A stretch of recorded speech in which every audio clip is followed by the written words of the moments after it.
Bueno, boa tarde a todos e a todas. Vamos a empezar o pleno ordinario deste período que foi, como sabedes, retrasado tal e como pon no regulamento, tal como aprobamos no pleno de organización ao coincidir festivo o último xoves de mes ao seguinte xoves hábil. Empezamos polo primeiro punto, que é a aprobación se procede a acta da sesión anterior. Dase por aprobada. Punto número 2 é o expediente 207/2024, que é a modificación da ordenanza fiscal do SAF. Ten a palabra a portavoz. Bueno, realmente este punto fai referencia pois xustamente ao anexo 3 da ordenanza fiscal P3, na que consiste pois na actualización do modelo de acordo pois que se anexa á ordenanza. No ano 21, seguindo pois unha serie de recomendacións para modificar este acordo, pois fíxose esta modificación e detéctase que efectivamente a documentación que figura nese anexo non se corresponde coa que se leva pregando por parte dos servizos técnicos desde o momento da súa actualización. Juan. Ben, nada a favor de resolver a discrepancia que existe entre os modelos. Votamos a favor. Belén. Pola nosa parte foi un tema que se falou na comisión informativa, que se aclarou algunha dúda que se preguntou e non temos nada máis que decir. Hai que modificalo, modifícase e punto. Votos a favor? Apróbase por unanimidade. Punto número 3 é dar conta dos decretos da alcaldía desde o número 38 do ano 2024 ao 129 do ano 2024, que constan no expedente. Punto número 4 é dar conta da rendición informativa do período medio de pago a proveedores do cuarto trimestre do 2023, do morosidade, do avance dos orzamentos do 2024 e dos contratos do 2023 e marcos orzamentarios.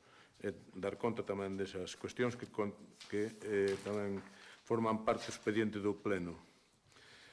Punto número 5 é unha moción presentada pola Confederación Intersindical Galega, unha moción presentada que se incluiu na orde do día e que está presente hoxe aquí o secretario comarcal da CIGA. Cedemos a palabra para que faga unha exposición, unha breve exposición da moción e sometémola a debate e votación do Pleno. Bueno, boa tarde a todas e a todos. En primeiro lugar, obviamente, darvos as gracias á Corporación por deixarnos facer esta intervención e, ademais, por facer posible que se debata esta moción. Esta moción está encadrada nunha campaña que estamos facendo a CIGA contra a precariedade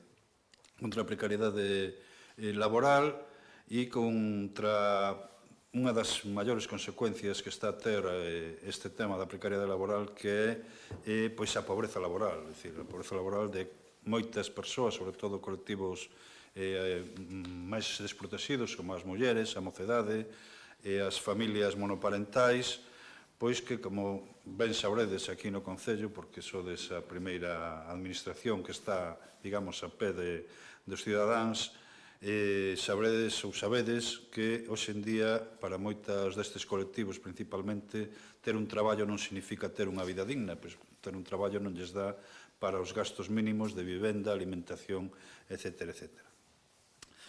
Seguro que a primeira pregunta que vos facedes é por que presentamos isto nos concellos? Bueno, pois o decía un pouco antes, non? Estamos presentando nos concellos e en todas as administracións. O obxectivo é leválo a tanto ao goberno, levar esta moción tanto ao goberno galego como ao goberno do Estado. E digo que ten sentido, baixo o noso punto de vista, nos concellos, polo que decía antes, o desa administración máis perto da ciudadanía, por tanto, os que no día a día vivides, e eu estou seguro que aquí asuntos sociales pois virán familias destas que estamos a falar, non? E ademais, se hai que decirlo así crudamente, é sangrante, pero é unha realidade, é dicir, a precariedade tamén está galopando a pasos axigantados nas propias administracións. Nos concellos tamén, pero bueno, non hai máis que ver os Sergas, a propia Xunta de Galicia ou administracións do Estado, como pode ser o INEM, etc. Non? E isto por moitas casuísticas, pero nos concellos e as administracións, a parte dos contratos que fan, digamos, de maneira directa, pois teñen un gran volumen de subcontratación, non? E nós unha das cousas que estamos demandando ás administracións é que fagan un control exhaustivo cando se fan subcontratacións, de que as subcontratacións non leven consigo, pois, por exemplo, subcontratacións de subcontratacións, que eso é obvio decilo, pero todo o abaratamento deses procesos vai ao lombo dos traballadores e das traballadoras. E tamén ten un obxectivo, e é que se respalde esta moción polos concellos e polas distintas administracións, pois digamos que lle dá un plus no debate que se poida dar tanto no seo do Goberno galego como da propia Goberno do Estado. Bueno, non quero enrollarme moito, pero sí é certo que se tedes a moción obviamente, iban, bueno, pois, digamos, tres obxectivos que ten esta moción dirixidos tanto ao Goberno galego como ao Goberno español ou incluso aos dous gobernos no seu conxunto, aos dous gobernos como tais. E os dous gobernos como tais porque, entre outras cousas, nos entendemos, e ademais así nos lo demostran as estadísticas, que unha das cuestións que ten que reclamar o Goberno galego e, ademais, necesítase de que sea implementado e asumido polo Goberno español é un marco galego de relacións laborais. É que no noso país todo o que ten a ver con o mundo do traballo, dende a formación hasta o desemprego, o control do desemprego, etc., ten que ser feito polo Goberno galego. E, ademais, que os convenios se fagan así, se fagan aquí, de feito, no mes de xaneiro, se lembrades, hubo un debate, unha dos proxectos de lei que iban ao debate, que foron a debate no Congreso Español, era que os convenios, a prevalencia dos convenios autonómicos sobre os convenios estatales. Bueno, hoxe, ese debate non se dá por casualidade, non é unha cuestión única exclusivamente nacionalismo, sino que son os propios datos e as propias cifras que avalan que os convenios de ámbito autonómico, incluso de ámbito provincial, dentro do mesmo sector, pois teñen unhas mellores condicións laborais que os convenios de ámbito estatal. E, como decía, obter un emprego digno significa que hai que tamén apostar por un emprego de calidade e en sectores que dan ese emprego e, ademais, que son os sectores de futuro. De aí que unha das demandas que plantexamos en esa moción vaya dirixida ao Goberno galego de que se poña en marcha xa é urxente e necesario un plan industrial, un plan de reestructuración industrial, porque os traballos industriales son os que manteñen unhas mellores condicións. Eso non quere dicir que estemos, ni moito menos, en contra do sector servicios, todo o contrario, un sector que hai que mellorar as súas condicións de traballo, pero o sector industrial non é só vital para as condicións de traballo dos traballadores e traballadoras que traballan nese sector, sino que é vital para este país. E estamos vendo que unha das cuestións que está pasando con o noso país é a gran perda de industria, non? E, obviamente, unha industria que este basada nos potenciais económicos que ten este país. Bueno, a precariedade laboral non é algo que veña así do ceo, que caiga do ceo, non? O sistema que está así, pero aquí no Estado español sufrimos unha situación, os traballadores e traballadoras, que é necesario derrogar, e é necesario, vai aí en esa moción, a derrogación das reformas laborais. En primeiro lugar, obviamente, do 2012 de Rajoy, que foi unha reforma que o que fixo foi abaratar, é dicir, abrir o grifo ao despido libre, abaratando o despido, e non só abaratando o despido, sino que o que fixo foi eliminar na práctica as causalidades do despido, é dicir, os empresarios chegaron a unha situación que poden facer o que lles veña en gana, non?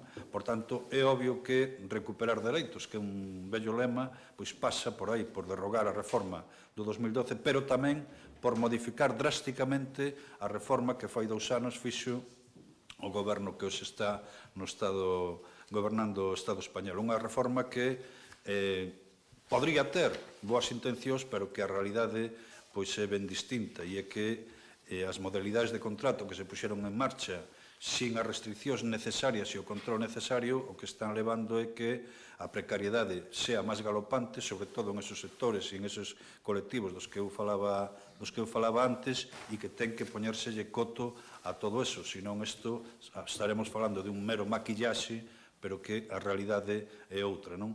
Eu non suelo dar cifras, as cifras son cousas frías, a precariedade se ve no veciño, no primo, no sobrinho, no que temos ao lado, non? Por tanto, eliminar esas reformas e facer unha reforma de verdad que recupere dereitos, pois é vital para o país e para a clase traballadora. De feito, vamos ao revés do mundo, non? É dicir, este goberno do Estado español que presumía da gran reforma, ou da reforma que presumiron gobernos anteriores de 2012, resulta que vamos tan ao revés que xa hai unha sentencia que ainda non é pública, pero xa está filtrada da propia Unión Europea que dice, entre outras cousas, que é escandaloso o pouco que costa despedir no Estado español. Non? É dicir, xa o dice a propia Unión Europea, xa non é unha tolería dos sindicatos. Non? Bueno, isto é, entre outras cousas, o que estamos a demandar, e algo que é vital tamén e que iramos ou non vamos a ter que entrar en ese debate, e para entrar en ese debate o mellor é entrar con os deberes mínimamente feitos, ou polo menos con as portas abertas ao debate e non pechar as portas porque sí, e é o reparto do traballo. Quer dicir que o mundo está cambiando, é unha realidade, as novas tecnoloxías, eu entendo pouco, vou moi maior e non me meto moito en esas cousas, pero o vedes todos, non? É dicir, as novas tecnoloxías, pois, obviamente, están recortando postos de traballo en moitos sectores, non? Incluso, pois, eso, no sector servicios, ahora xa hai camareros que son robós, non? Non das falado con eles, pero vai, aí, se leva as cousas. Bueno, non se pode estar visceralmente en contra deso, porque é unha realidade, pero que non pode ser que ese novo modelo económico, como pasou coa Revolución Industrial no seu día, ese novo modelo de produción leve consigo pois a desgregación e a inmensa maioría dos traballadores e traballadoras a situacións de desemprego e desamparo social. Por tanto, o gran debate, un bello debate que é traballar menos para traballar todos, eu sempre o defino así, porque ademais é o título dun libro moi bello, quer dizer que isto é un debate de bello, pois é necesario empezar a darse debate e implementar ese debate para que o reparto do traballo sea unha realidade para que poidamos vivir todos máis ou menos dignamente en esta sociedade. Eu remato aquí e obviamente pedíndovos que apoyedes esta moción, que a fagades vosa, porque é a moción de todos e de as clases populares. Non? Moitas gracias. Gracias, Manuel. Juan. Bueno, dende o Partido Socialista sempre estaremos a favor das medidas que aumente a calidade das condicións do traballo e o número de traballadores e traballadoras, feito que demostran algúns datos que avalan a reforma laboral aprobada no ano 22, sabendo que ainda queda moito por mellorar, pero que sinala que estamos un certo como camiño. Desde ese partido estamos a favor de que as administracións competencias legislativas en materia de emprego, Estado e comunidades autónomas, así como as administracións locais, no seu ámbito competencial colaboren para conseguir que as melloras das condicións de traballo sexan generalizadas e para que aumente o número de traballadores e traballadoras. Tendo en conta que a última reforma laboral ten menos dun ano e medio en moitos datos, amosan que ten efectos positivos, pensamos que debemos deixar en vigor, pero vixiando os seus posibles efectos negativos que podan ter, mellorando os aspectos susceptibles de mellorar. O noso voto vai ser a abstención. Vale. Belén. Neste caso será Luís o que leve este tema. Luís. Pois pouco teño que añadir ao que dixache. Explicache moi ben.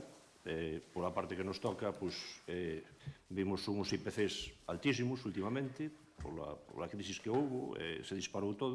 Os obreros nos convenios nunca chegaron aos IPCs, estamos perdendo poder adquisitivo, e non hai moito que dicir. Todo o que se poida pedir a favor dos empleados, pois aquí estaremos apoiando, non? O noso voto vai ser que sí. Moi ben explicado pola túa parte o que está pasando, desde logo, pero temos que ser desde os concellos, desde a Xunta e desde o Goberno Central. Todos temos que poñer o ombro. Mari Carme. Bueno, ben, eu coincido en que igual non habería moito máis que que engadir logo da intervención. Efectivamente, hai unha cuestión que é obxectiva, é real e a podemos palpar, como decía Manel no noso día a día, que é a clase traballadora empobrecida, é dicir, traballar pois non dá para vivir. Unha cuestión que, ademais de sinalala, de reivindicala e reclamala, pois efectivamente fai de xustiza pois suscribir cada un dos apoios dos acordos que figuran nesta moción, tanto para eliminar os aspectos tan lesivos da reforma laboral de 2012, barra libre para o despedimento dos traballadores, pero tamén pois para correxir todas as eivas da reforma de 2021 que ao final deriva en que eses datos de incremento de emprego pois señan empregos a xornadas parciais ou fixos discontinuos que penalizan especialmente, efectivamente, tamén aos sectores máis feminizados e a nosa mocidade que despois, ao fin, o que lle queda é coller as maletas e marchar.